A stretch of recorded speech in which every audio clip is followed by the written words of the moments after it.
So our current team is we've got 9 agents, and then we've got 14 in total. So we've got 5 behind the scenes, if you want to call it that, from marketing to sales progression to administration to letting side of the business to coaching. So that's where we are now. It's been a journey getting there, I'd probably say. But I think the one thing, if you were having, I suppose, a sweeping statement, was building a value proposition for the agents that made sense for them rather than it being built around what made sense for me. You know, if you look at it from a business perspective, one of our most recent agents that joins, her dad owns a business. And so she sort of understandably said, would you mind just talking to my dad about it before we move forward and all the rest of it? And we had a chat and I explained the business model and he literally went, why would you structure a business like that? It doesn't make sense from a profit perspective. And I'm like, I get, yeah, because what I'm not trying to do is build something that looks amazing on a P&L that I can then sell in future. That's kind of what you get taught in terms of business. For me, this is something different. I don't want to be flippant and sort of say it's for fun, it's for sport, but it kind of is to a degree. It excites me to think, what can we go and do and build that benefits everybody and is genuinely based around what's best for the customer, that they love, so that they love us more. It's kind of like that, you know, that kind of, again, cyclical process. So I think if you are going to go down the route of building a team, you really do need to do it and be selfless. Don't do it selfish. Don't look at it as, I'm going to build something that gets me to where I want to be and sod everybody else, because don't forget that's the world you've came out of, and it wasn't good enough for you, but it's fine for everybody else now that my name's above the door. Like, it's kind of, which again, you own your own business, do what you want at the end of the day, but don't go out there and try and say you're trying to change the industry. You're doing it to earn more money. There's no problem with that at all, but just be honest about it. But if you are coming into this way of working because you genuinely want to change the way we operate and you want to raise the standard and you want to create opportunities for people and you want to serve, then you've got to look at how do you create something that makes it easier for people to move out into this world. So along the way of building to where we are now, like for starters, I suppose it's important to say we've never recruited. We've never once put an advert out saying join the team or do this or touted anybody or approached anybody. All the agents that have joined have actually reached out to us and said, I want to be a part of that, which I think goes a long way in terms of retention, if you want to call it that, because it meant something to them. They were joining because they wanted to be a part of something that spoke to them. So I think that's really important, is don't just grow a team for vanity metrics, because the more, time is your most valuable asset, and the more people you have in your team or your business, the less time you're going to have to focus on certain areas. And do not underestimate how much your team will need you. No matter how much support you put in place, they're primarily joining because of you. That's what they're coming to be in business with. So I would say you need to make sure that people are aware of why you do what you do and what you're trying to create, so that they can come across, and those are the most motivated people. Someone that raises their hand and approaches you, that they're going to go and sort of then have the right mentality really to then go and be successful, sort of in our type of role. But I suppose let me start off by saying, if I were to do it again, I would do it slightly differently, not in terms of how we do it with our setup with the agents, but in terms of, I would have put a lot more of my admin processes in place first before agents came in, because I look at probably the first agent that joined and she sort of came in and went, right, help, and I'm busy doing this. I'm still busy building, like, for me and all the rest of it, which, it's understandable, but it's not really fair in a sense. So I would have probably stayed as a solo agent a little bit longer and, being blunt, earned a bit more money for me, put systems in place that enabled me to do that. And then once I had that really solid structure, I'd have then said, here's my value prop, just plug in. Whereas I was still learning along the way. I don't regret it, because again, it's led to where we are. And I don't think there's any sort of animosity from that agent, as an example, to say, you didn't help me when I first joined. Because I know it wasn't, it was the market as well, right? I mean, who would have expected the market to have done what it did? So we were crazy busy. But I would do that again. I'd say, don't be in a rush to grow a team. Don't be fooled that, I'm just going to bring someone in to operate in that area. and like, because there's an opportunity there. It's like, it doesn't work like that, you know. Again, you've got to be thinking about, why would someone join your team over doing it on their own, full stop. You know, you've kind of got, I'll go set my own business up, or I'll set a business up within a self-employed agency, or I'll set a business up within a team within a self-employed agency. You know, you kind of got two levels there where you're going, they're with you for a reason. And just think about the fears that you had when you started. You know, I don't know what to do on a daily basis. Where are my leads coming from? How do I mark? How do I do this? How do I do this? So you've got to make sure that you can sort of say to people, either you're going to save them time, you're going to save them money, you're going to provide them with more leads, or you're going to help with knowledge and mindset and investment opportunities and all those sort of things as well. So I think that's, for me, what my team always wanted to look like.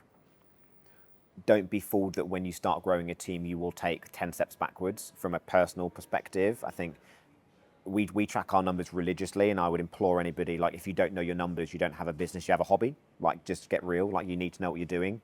The reality is the reality, whether you're aware of it or not. So you're better off knowing, so that you can sort of see where you're good, where you're not. You know, it's not just a how do I improve. It's a being able to celebrate your little wins, which you'll be terrible at if you're built like I am, because it's just like next, and you do need to, you know, enjoy those little wins. But by tracking my numbers, I can see how much my numbers went back before now going forward again. So you have to be prepared to put your team ahead of yourself. The whole point of being a leader is that you lead from the front, and you've got to be able to help build a proposition that enables other people to achieve their goals within your world. And it will mean that you need to dedicate time to them. So again, if you're not ready to take that step back, then don't do it yet. And there's nothing wrong with it. A team doesn't have to be loads of agents. It could be a huge admin team that keep you where you're most valuable. But for me, it was because of the way I wanted to work as an agent and what I'm really passionate about in the sense of one-on-one. You will never, ever, ever, ever see anyone in our team not doing their own viewings. It's just absolutely not and I could talk for hours on this, and I can prove exactly why, you know, it needs to be done like that. But again, everyone's got their own kind of vision on it. But that by default means that we're limited as to how many homes we can deal with.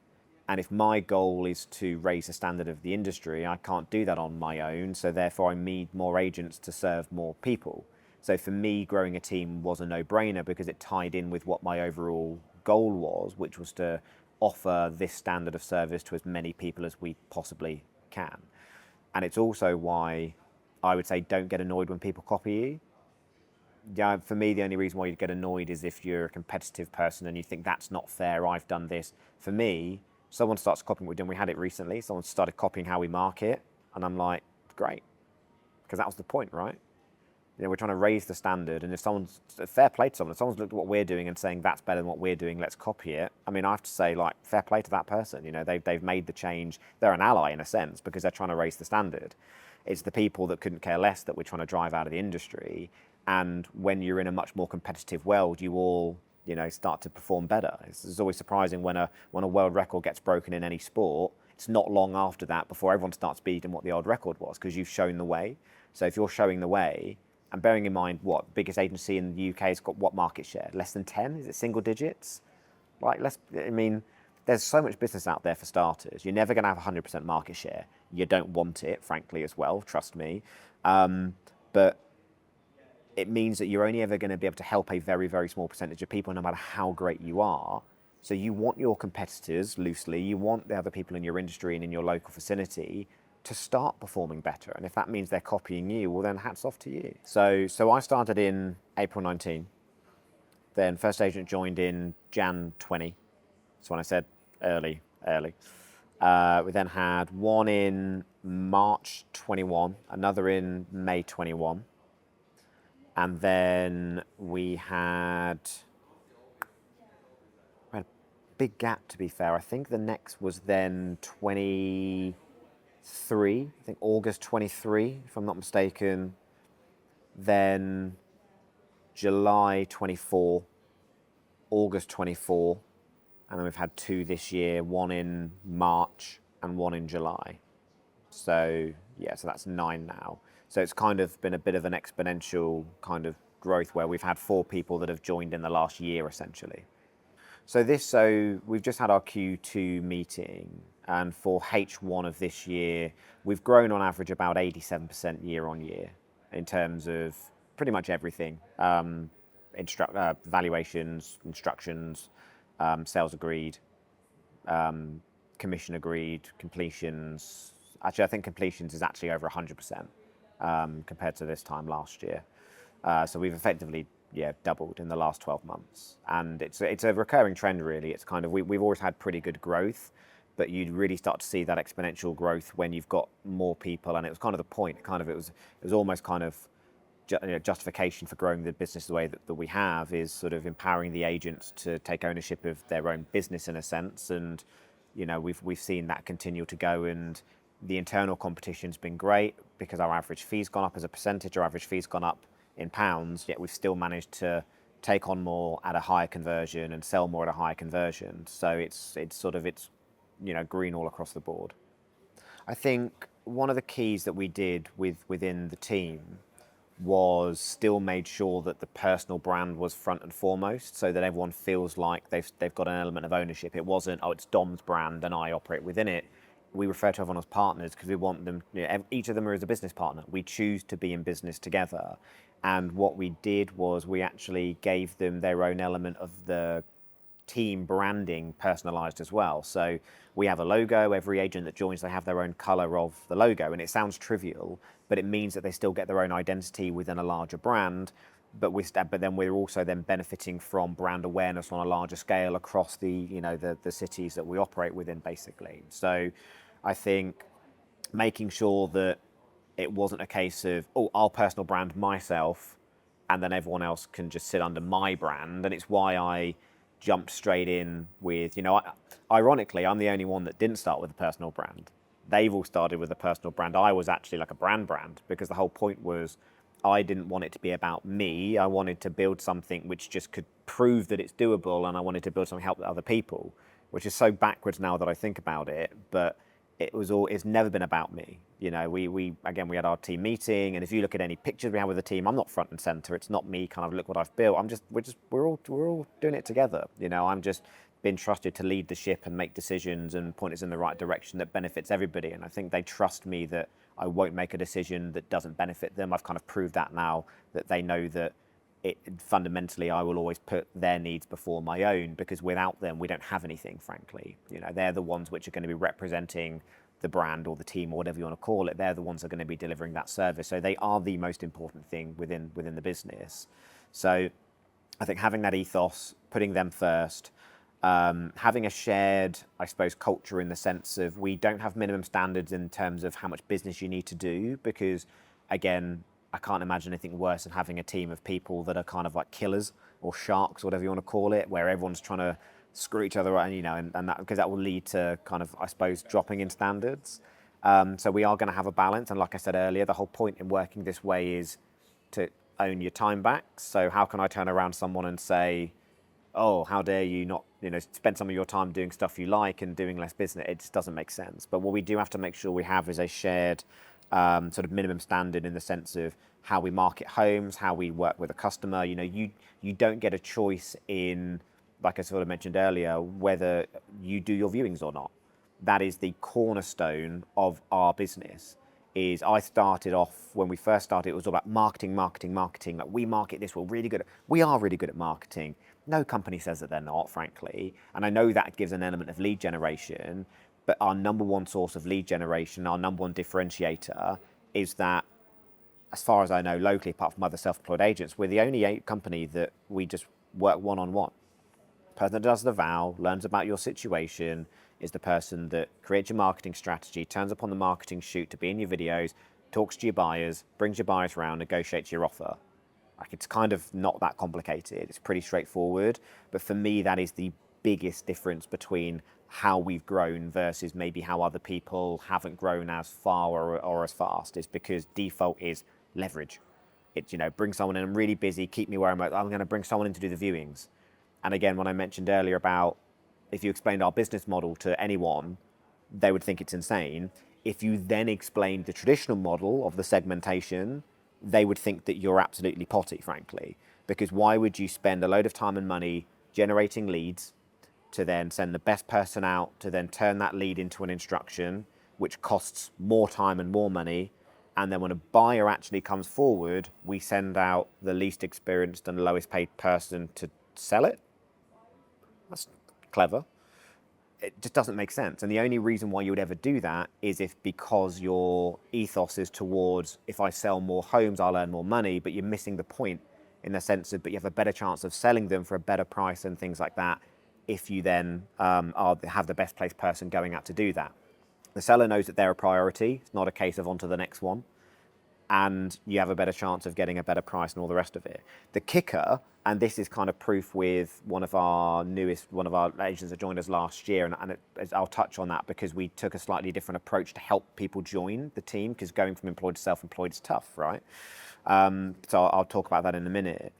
But he's gone from us almost sort of having a bit of banter with him at the end of the Q1 meeting, which was he's allergic to his farm area because all of his instructions were everywhere but, to then in Q2, I think it's something like 75% of all of his instructions were in that location. So it's amazing how quickly you can change things. But if you ask him what's been the biggest difference, it's been him meeting the people that are looking to buy in that location. And this is what makes me laugh, is if you, again, think about it logically, for every person whose home you sell, 9 times out of 10, that is someone who knows who you are, values you because they're using you, and you're helping them to move away. So that's one less person in your area every time you do your job. Whereas when you do a viewing, hopefully you should get more viewers than sellers.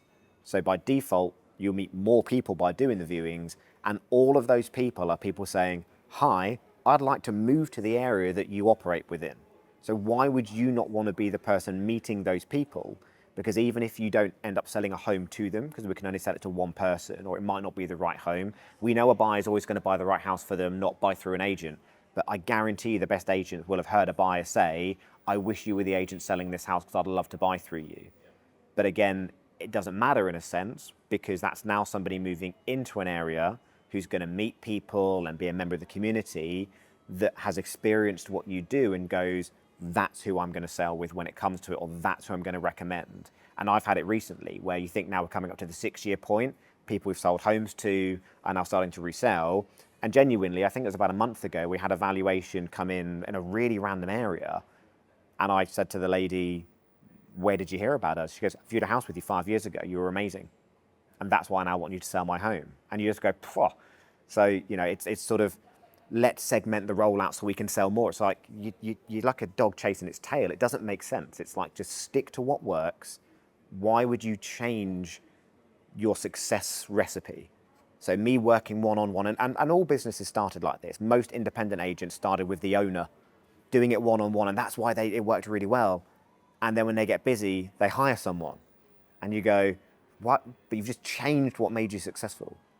And again, if we're calling it how it is, most people do that because they don't want to work weekends. I see loads of people posting about, I don't work weekends anymore and all this. That's great. Because again, the whole point, buying your time back and all the rest of it. But again, don't sit there and say, we're changing the industry. You're not. You're doing it because you're doing it for you. And there's nothing wrong with that, but just be real. If you fundamentally do want to properly change the industry, my belief is that this is the only way to do it, because you're accountable to it. It's better for the owner. You know, I don't think anyone can hold their hand up and say that there is a better viewing negotiator.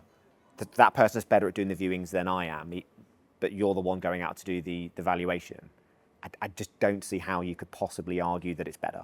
So that for me is a cornerstone of who we are and what we do, and you can't change it. So if you want to come in and grow with us and you now go, I want my weekends back and I want to do this, I totally get it, but you can't do it here. You're going to have to go and do it somewhere else.